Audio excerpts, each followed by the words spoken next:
नमस्कार दोस्तों, स्वागत है आपका technical classes bye Mukesh Yadav YouTube channel में। दोस्तों हम देख रहे थे डीसी जनरेटर। डीसी जनरेटर के बारे में अपने 33 क्वेश्चन ऑलरेडी अपने पहले देख लिए थे। आज देखेंगे अपन 34वां क्वेश्चन। अपना क्वेश्चन है, डीसी जनरेटर के लिए इंसुलेशन प्रतिरोध को बेहतर बनाने के लिए किस विधि का प्रयोग किया जाता है। जो इंसुलेशन प्रतिरोध होता है, इंसुलेशन प्रतिरोध को बेहतर बनाने के लिए कौन सी विधि का प्रयोग किया जाता है। तो वो होता है अपना रखरखाव होता है, मशीन का जो मेंटेनेंस करते हैं, मेंटेनेंस के दौरान गर्म हवा देते हैं, जिससे क्या होता है जो इंसुलेशन अपने वाइंडिंग पर जो इंसुलेशन किया होता है वो क्या समान रूप से चारों तरफ फैला रहता है। तो इसका ऑप्शन में डी राइट आंसर होगा, रखरखाव के दौरान मशीन को गर्म हवा देना। अगला क्वेश्चन है, अवशिष्ट चुंबकत्व के अभाव में किस प्रकार का जनरेटर डीसी जनरेटर काम करता है।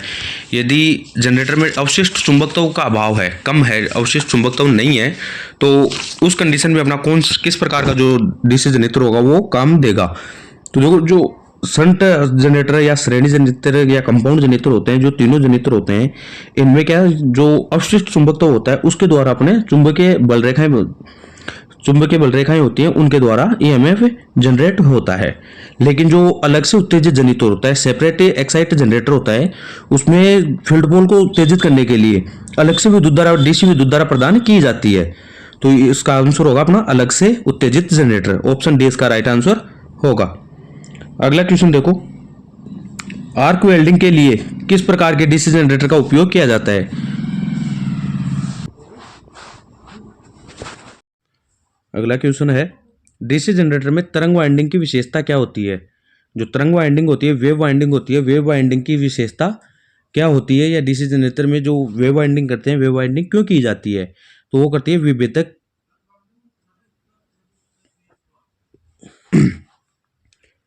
वेव वाइंडिंग करने का रीजन होता है अपना कम धारा और उच्च वोल्टेज के लिए।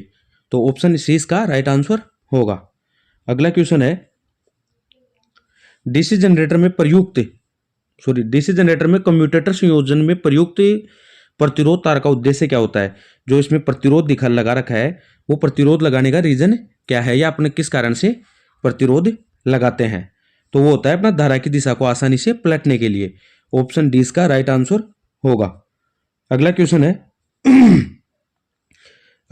डीसी जनरेटर में ठोस पोलसू का उद्देश्य क्या होता है, या ठोस पोलसू होता है, ठोस पोलसू काम में क्यों लिया जाता है। तो वो होता है चुंबकीय रिलेक्टेंस को कम करने के लिए। ऑप्शन डी इसका राइट आंसर होगा। अगला क्वेश्चन है, बड़ी क्षमता के डीसी जनरेटर में योक बनाने के लिए किस धातु का प्रयोग किया जाता है। योक का मतलब होता है बॉडी बनाने के लिए अपन कौन सी धातु का प्रयोग करते हैं। तो वो होता है अपनी रोल्ड स्टील। ऑप्शन डी इसका राइट आंसर होगा। अगला क्वेश्चन है, डीसी जनरेटर में स्लिप ट्रिंग का कार्य क्या होता है। जो डीसी जनरेटर होता है उसमें स्लिप ट्रिंग लगाते हैं। स्लिप ट्रिंग लगाने का उद्देश्य क्या होता है। तो होता है जो अपना स्लिप ट्रिंग होता है वो पॉजिटिव को पॉजिटिव में देता है और नेगेटिव का आउटपुट नेगेटिव में ही देता है। तो उसका काम होता है एक दिशा में आउटपुट बनाना। ऑप्शन बी इसका राइट आंसर होगा। अगला क्वेश्चन है, डीसी जनरेटर में किस प्रकार का वोल्टेज गतिशील रूप से प्रेरित होता है। जो डीसी जनरेटर होता है उसमें जो वोल्टेज होता है वो गतिशील रूप से प्रेरित होता है। तो वो कौन से प्रकार का होता है। तो वो होता है अपना प्रत्यावर्ती स्वभाव का, अल्टरनेटिंग वोल्टेज। ऑप्शन सी इसका राइट आंसर होगा। अगला क्वेश्चन है, एक्स के रूप में चिन्हित स्लॉट का उद्देश्य क्या है। जो अपने को एक्स के रूप में चिन्हित कर रखी है वो स्लॉट का उद्देश्य क्या होता है, या स्लॉट का नाम क्या होता है। तो वो होता है कुंजी तरीका ठीक करने के लिए। जो की होती है, की को फिक्स करने के लिए, या जो अपनी पत्तियां लगाई जाती है, पत्तियों को एक जगह स्थायी रखने के लिए प्रयोग किया जाता है। तो ऑप्शन ए इसका राइट आंसर होगा। अगला क्वेश्चन है, डीसी जनरेटर में फील्ड कॉइल का उद्देश्य क्या होता है। जो डीसी जनरेटर होता है, डीसी जनरेटर में जो फील्ड कॉइल लगाते हैं, फील्ड में जो कॉइल लगाई जाती है, फील्ड में कॉइल लगाने का रीजन क्या होता है, या किस कारण से लगाते हैं। तो फील्ड कॉइल लगाने के लिए अपन किसके लिए लगाते हैं, चुंबकीय बल रेखाओं के लिए। तो ये हो जाएगा इसमें चुंबकीय फ्लक्स का निर्माण करने के लिए, ध्रुवों को चुंबकित करने के लिए। ऑप्शन सी इसका राइट आंसर होगा। अगला क्वेश्चन है, बड़े डीसी जनरेटर में पोल कोर बनाने के लिए किस धातु का प्रयोग किया जाता है? जो पोल कोर होती है, पोल बड़े जनरेटर होते हैं, बड़े जनरेटर में जो पोल बनाए जाते हैं वो पोल बनाने के लिए किस धातु का प्रयोग किया जाता है? तो वो होता है अपना ढलवा लोहा। जो ढलवा लोहा होता है वो ढलवा लोहे से अपने पोल बनाए जाते हैं। अगला क्वेश्चन है, क्यों पोल कोर स्टापिंग डीसी जनरेटर में पटलित करते हैं? या जो डीसी जनरेटर में जो स्टेपिंग पटलित करते हैं, जो लेमिनेटेड करते हैं, लेमिनेटेड करने का रीजन क्या होता है? तो वो होता है भंवरधारा को, जो भंवरधारा हानि होती है उसको कम करने के लिए। तो इसका ऑप्शन डी इसका राइट आंसर होगा। अगला क्वेश्चन है, इलेक्ट्रोप्लेटिंग प्रक्रिया के लिए किस प्रकार के डीसी जनरेटर का प्रयोग किया जाता है? जो इलेक्ट्रोप्लेटिंग होती है, इलेक्ट्रोप्लेटिंग करने के लिए कौन सी डीसी जनरेटर का प्रयोग करते हैं? तो वो होता है अपना शंट जनरेटर। ऑप्शन ए इसका राइट आंसर होगा। अगला क्वेश्चन है, डीसी जनरेटर में कंपनसेटिंग वाइंडिंग का उद्देश्य क्या होता है? जो अपन एक्स्ट्रा वाइंडिंग करते हैं कि कंपनसेटिंग वाइंडिंग करते हैं, तो वो वाइंडिंग करने का उद्देश्य क्या होता है? तो वो होता है अपना विचुंबकीकरण प्रभाव को बेअसर करने के लिए। ऑप्शन सी इसका राइट आंसर होगा। अगला क्वेश्चन है, यदि शंट फील्ड प्रतिरोध क्रांतिक प्रतिरोध के मान से ऊपर है तो डीसी जनरेटर पर क्या प्रभाव पड़ता है? जो क्रांतिक प्रतिरोध फील्ड का जो प्रतिरोध है वो क्रांतिक प्रतिरोध से ऊपर है, तो उससे जो डीसी जनरेटर होता है, डीसी जनरेटर पर क्या प्रभाव पड़ता है? तो जो डीसी जनरेटर होता है वो वोल्टेज आउटपुट देने में विफल होता है या वोल्टेज आउटपुट नहीं दे पाता है, तो इसका आ जाएगा जनरेटर वोल्टेज बनाने में विफल रहता है। ऑप्शन सी इसका राइट आंसर होगा। अगला क्वेश्चन है, डीसी जनरेटर में आर्मेचर प्रतिक्रिया प्रभाव क्या होता है? जो डीसी जनरेटर होता है उसमें आर्मेचर की जो प्रतिक्रिया प्रभाव होता है वो प्रभाव क्या होता है? तो वो आउटपुट वोल्टेज कम हो जाता है। ऑप्शन बी इसका राइट आंसर होगा। अगला क्वेश्चन है, सिंप्लेक्स वेव वाउंड आर्मेचर के साथ 4 पोल डीसी जनरेटर में 1020 कंडक्टर हैं और 1500 आरपीएम की गति पर संचालित है, तो फ्लक्स और पोल 0.007 वेबर है। उत्पादित ईएमएफ की गणना कीजिए। तो देखो इसके लिए अपने को क्या करना पड़ेगा?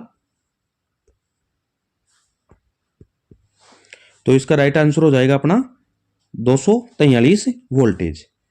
अगला क्वेश्चन देखो, बड़े डीसी जनरेटर में आर्मेचर प्रतिक्रिया प्रभाव को कैसे बेअसर किया जाता है? जो आर्मेचर रिएक्शन होता है, आर्मेचर रिएक्शन को कम करने के लिए क्या किया जाता है? तो उसमें एक एक्स्ट्रा वाइंडिंग स्थापित की जाती है, उस वाइंडिंग को बोलते हैं कंपनसेटिंग वाइंडिंग। ऑप्शन ए इसका राइट आंसर होगा। अगला क्वेश्चन देखो, डीसी जनरेटर में क्या प्रभाव होता है अगर इसे लंबे समय तक बंद रखा जाता है? यदि कोई भी डीसी जनरेटर है, अपना जनरेटर है, तो उसको यदि लंबे समय तक बंद रखेंगे तो उस कंडीशन में उस पर जो प्रभाव होगा वो क्या प्रभाव होगा? तो वो अपने जो अवशिष्ट चुंबकत्व होता है, अवशिष्ट जो चुंबक बचता है फील्ड पोल में, तो उसको क्या हो जाता है? वो खत्म हो जाता है या पूरा हो जाता है। तो इसका राइट आंसर होगा अपना ऑप्शन डी, अवशिष्ट अपने अवशिष्ट चुंबकत्व को खो देता है। अगला क्वेश्चन है, यदि मुख्य क्षेत्र का प्रवाह डीसी जनरेटर में विकृत हो जाए तो प्रेरित ईएमएफ पर क्या प्रभाव पड़ेगा? जो मुख्य क्षेत्र का जो डीसी प्रवाह है वो विकृत हो जाता है या डिस्ट्रॉय हो जाता है, तो अपने जो प्रेरित ईएमएफ होता है उस पर क्या प्रभाव पड़ेगा? तो जो प्रेरित ईएमएफ है वो क्या हो जाएगा? घट जाएगा। ऑप्शन बी इसका राइट आंसर होगा। अगला क्वेश्चन है, डीसी जनरेटर में डीसी जनरेटर होता है, डीसी जनरेटर के यदि ब्रश पर भारी स्पार्किंग हो रही है तो भारी स्पार्किंग होने का कारण क्या होता है, या क्या किस रीजन से डीसी जनरेटर के जो ब्रश होते हैं उन पर एक्स्ट्रा अधिक स्पार्किंग होती है? तो उसका रीजन होता है अपना जीएनए और एमएनए स्थिति बदल जाती है। मैग्नेटिक फोर्स और जो ज्योमेट्रिकल नेचुरल एक्सिस होता है उनकी स्थिति क्या हो जाती है? बदल जाती है। तो ऑप्शन सी इसका राइट आंसर होगा। आज की क्लास में इतना ही। हमने डीसी जनरेटर के 56 क्वेश्चन देखे हैं। यदि क्वेश्चन में यदि कोई प्रॉब्लम होती है तो कमेंट करके जरूर बताएं, और यदि वीडियो पसंद आए तो वीडियो को ज़्यादा से ज़्यादा लाइक, शेयर और चैनल को सब्सक्राइब